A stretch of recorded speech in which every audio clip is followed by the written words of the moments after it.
নমস্কার বন্ধুরা, আজ নিয়ে এসেছি ক্ষীরে ডোবানো পাটিসাপটা। এই পাটিসাপটাগুলো আর বিশেষ কিছুই নয়, সাধারণ পাটিসাপটা যেভাবে করি সেভাবেই আমি করেছি।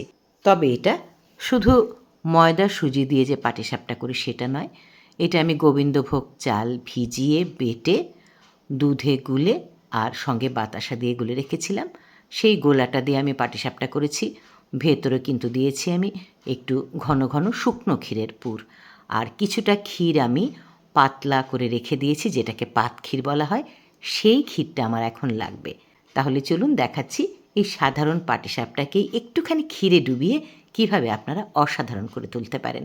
এই যে পাতক্ষীরটা যেটা রেখেছিলাম সেটার মধ্যে আমি এখন একটা একটা করে পাটিসাপটাগুলো ডুবিয়ে দেব। দিচ্ছি, দেখুন, একটা, দুটো, তিনটে, আরও একটা দিয়ে দেবো, এই বাটিতে ধরবে। ব্যাস, এখন আমি একটা চামচ দিয়ে একটুখানি উল্টে উল্টে দেবো। আমি খুব ছোট্ট একটা চামচ নিয়েছি, একটা খুন্তি বা বড় চামচ হলে ভালো হতো, যাই হোক। এভাবে উল্টে উল্টে দেবেন। একটুক্ষণ ডুবিয়ে রাখতে পারেন, না রাখলেও কোনো অসুবিধে নেই।